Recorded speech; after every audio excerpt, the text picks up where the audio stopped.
हाल ही में एनबीएफसी और एचएफसी के लिए स्पेशल लिक्विडिटी स्कीम विशेष तरलता सुविधा आरबीआई के द्वारा लाई गई है। तो आज हम जानेंगे कि स्पेशल लिक्विडिटी स्कीम की आवश्यकता क्यों पड़ी, एनबीएफसी एचएफसी होते क्या हैं, इनकी करंट सिचुएशन क्या है, स्पेशल लिक्विडिटी स्कीम की इम्पोर्टेंस क्या है और कौन सी शर्तें हैं जो एनबीएफसी स्पेशल लिक्विडिटी स्कीम का लाभ ले पाएंगी और कौन से प्रयास किए गए हैं। तो पहला, स्पेशल लिक्विडिटी स्कीम लाई क्यों गई है।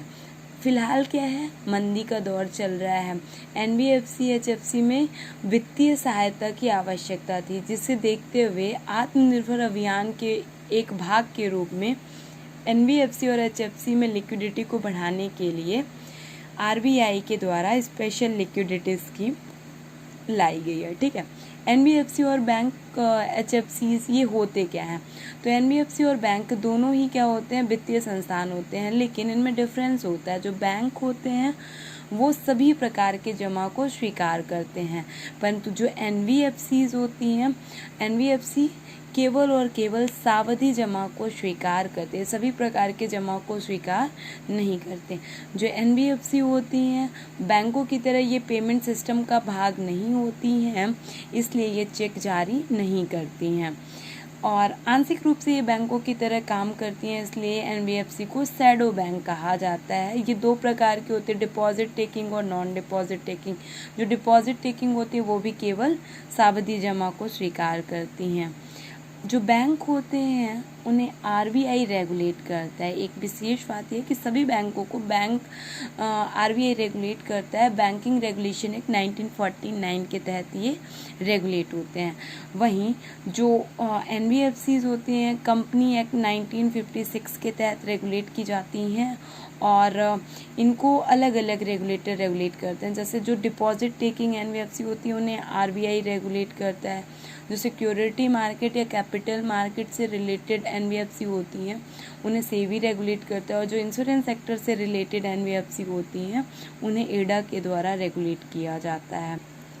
अलग अलग कार्यों के लिए अलग अलग एनबीएफसी होती हैं, जैसे असेट फाइनेंस करने वाली, लोन देने वाली एनबीएफसी, इंफ्रास्ट्रक्चर के लिए लीजिंग करने वाली एनबीएफसी। तो ये सारी एनबीएफसी अलग अलग होती हैं, इनके अपने अपने कार्य होते हैं, लेकिन कृषि और औद्योगिक क्षेत्र खरीद फरोख्त में ये संलग्न नहीं होनी चाहिए, केवल निवेश लोन जैसे वित्तीय गतिविधि में ही संलग्न होनी चाहिए।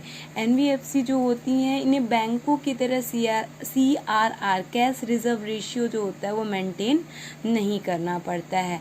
केवल जो डिपॉजिट टेकिंग एनबीएफसी होती हैं उन्हें ही केवल एसएलआर स्टैट्यूटरी लिक्विडिटी रेशियो जो होता है वो रखना पड़ता है। सभी जो एनबीएफसी होती हैं उन्हें नहीं रखना पड़ता है। जो अब बात करते हैं एचएफसी की, एचएफसी क्या होते हैं। तो एचएफसी जो होती हैं वो भी सेम एज एनबीएफसी होती हैं। ये भी कंपनी एक्ट 1956 के तहत रजिस्टर्ड होती हैं और ये हाउसिंग सेक्टर के लिए फिनेंस का कार्य करती हैं। और ये पहले तो अभी लास्ट ईयर तक नेशनल हाउसिंग बैंक के द्वारा रेगुलेट की जाती थी, बट लास्ट ईयर से अब इनको आरबीआई के द्वारा रेगुलेट किया जाता है। तो स्पेशल लिक्विडिटी स्कीम की आवश्यकता क्यों पड़ी। स्पेशल लिक्विडिटी स्कीम, देखिए एनबीएफसी जो होती हैं वो केवल और केवल टर्म डिपॉजिट स्वीकार करती हैं। ठीक है, वो डिमांड डिपॉजिट मांग जमा जो होता है वो स्वीकार नहीं करती हैं। तो इनके पास क्या होता है कि ये जैसे 6 मंथ के लिए इन्होंने क्या किया, जमा स्वीकार किया, और ये क्या करती हैं शॉर्ट टर्म के लिए जमा स्वीकार किया और लॉन्ग टर्म के लिए क्या करती हैं ये ऋण देने का काम करती हैं। तो क्या होता है कि इनको जब रिटर्न करना होता है तो जो एसेट और लायबिलिटी है इसके बीच में क्या होता है, मिसमैच क्रिएट हो जाता है।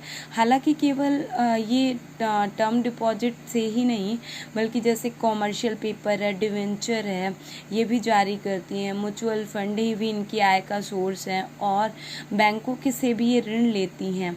लेकिन रिसेंट में हुआ क्या है, रिसेंट में जो हुआ है जैसे एक होता है roll over effect. Roll over effect क्या होता है, जब ऋण को चुकाने के लिए ही ऋण लिया जाता है तो वो कहलाता है।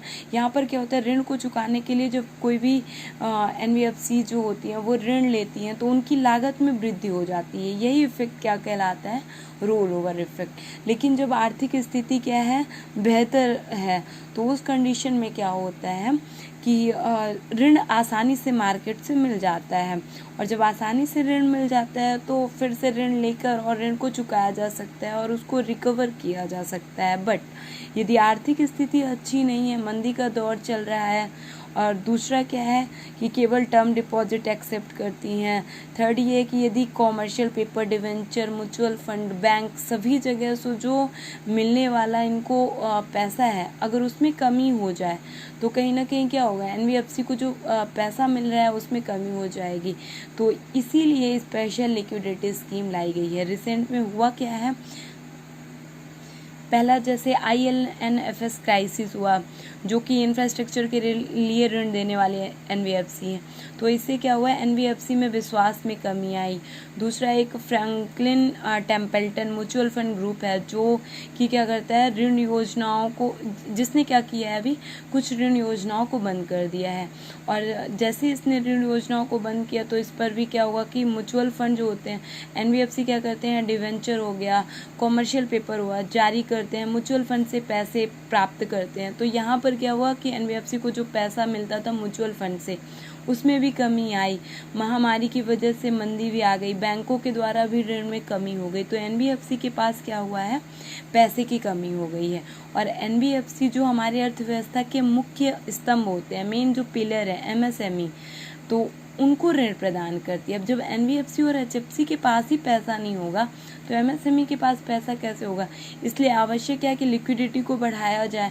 एनबीएफसी के पास पैसा बढ़ेगा तो उससे डिमांड बढ़ेगी, इकोनॉमिक ग्रोथ आएगी। इसलिए एनबीएफसी में लिक्विडिटी को बढ़ाना, साथ ही एनबीएफसी में जो एनपीए है उसको भी कम करने के लिए भी लिक्विडिटी को बढ़ाना आवश्यक है। हालांकि दूसरा हमारे पास भी विकल्प है, जैसे कि हम क्या कर सकते हैं, निर्यात को बढ़ावा देके आर्थिक समृद्धि को बढ़ा सकते हैं, सुनिश्चित कर सकते हैं। लेकिन उसके लिए क्या जरूरी है, पहले प्रोडक्शन बढ़ाया जाएगा, फिर निर्यात बढ़ाया जाएगा, तो ये लॉन्ग टर्म में होगा। और अगर हमें शॉर्ट टर्म में चाहिए तो यहाँ पर क्या है कि एनबीएफसी के एनपीए को कम करना, एनबीएफसी में लिक्विडिटी को बढ़ाना, जिससे कि एमएसएमई के पास पैसा जाए। और जब एमएसएमई के पास पैसा जाएगा तो प्रोडक्शन बढ़ेगा, सप्लाई बढ़ेगा, डिमांड बढ़ेगा, और जो हमारी डोमेस्टिक घरेलू मांग में वृद्धि होगी, इससे आर्थिक समृद्धि सुनिश्चित होगी। तो इसी उद्देश्य से लाई गई है स्पेशल लिक्विडिटी स्कीम, विशेष तरलता सुविधा। इसके माध्यम से क्या किया जाएगा, एनबीएफसी और एचएफसी में तरलता को बढ़ाया जाएगा। तो इसके लिए क्या किया गया है कि 30,000 करोड़ रुपीस तक के जो अल्पकालिक ऋण हैं एनबीएफसी और एचएफसी के, उसको क्या किया जाएगा, स्पेशल पर्पस व्हीकल के द्वारा, जो कि एसबीआई के अंतर्गत अभी लाया गया है। एसबीआई कैपिटल मार्केट जो है वो क्या करेगा, एनबीएफसी और एचएफसी के 30,000 करोड़ रुपए तक के जो अल्पकालिक ऋण हैं उनको क्रय करेगा। उनको क्या करेगा, एसबीआई कैपिटल मार्केट खरीद लेगा।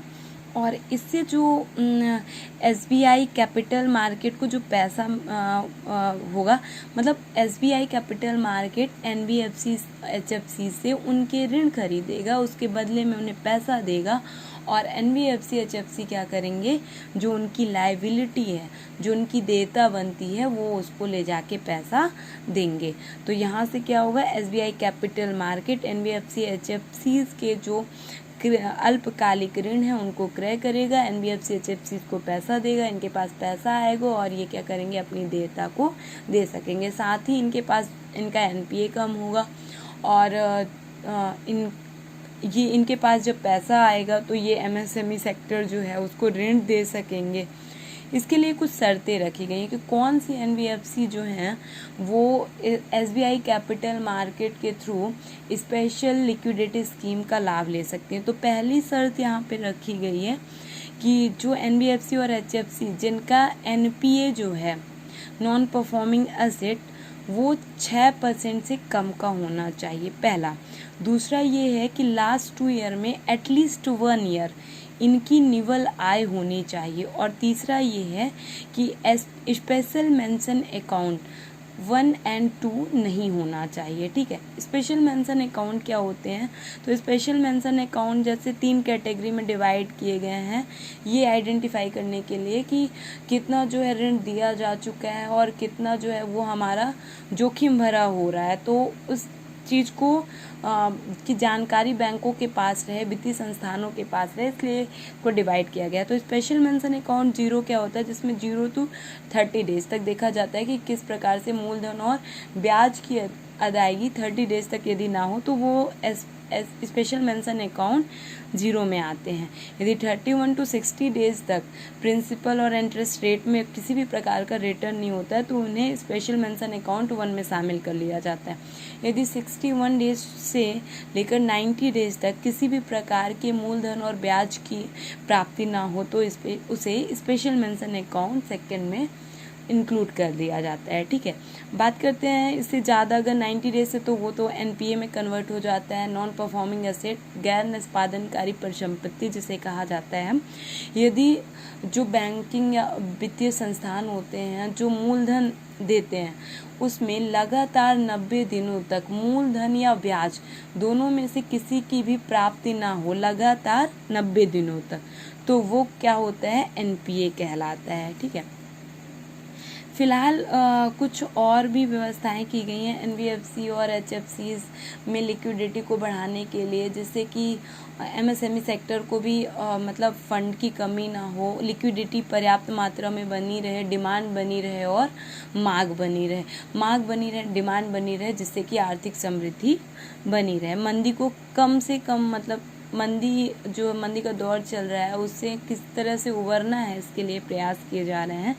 तो यहाँ पर एक TLTRO targeted long term repo operation लाया गया, जिसके माध्यम से दीर्घकालिक ऋण दिया जाता है। दूसरा ये लाया गया कि एनबीएफसीज के लिए स्पेशली लाया गया आंशिक ऋण गारंटी की व्यवस्था, जिसमें ये कहा गया कि जो बैंक जो हैं अभी एनबीएफसीज को ऋण देने से मना कर रहे हैं, तो गवर्नमेंट ने क्या किया कि ये स्कीम लाई आंशिक ऋण गारंटी की व्यवस्था, जिसके माध्यम से क्या किया जाएगा, 20% तक का, यदि ये क्या होता है, जोखिम भरा हो जाता है, इसमें रिटर्न की पॉसिबिलिटी नहीं रह जाती है, तो नुकसान होने पर 20% जो है वो सरकार के द्वारा दिए जाएंगे। गवर्नमेंट यहाँ पर 20% की गारंटी लेती है। और तीसरा, पुनर्वित्त के माध्यम से क्या किया जाए, एनबीएफसी को स्ट्रॉन्ग बनाया जाएगा, ठीक है।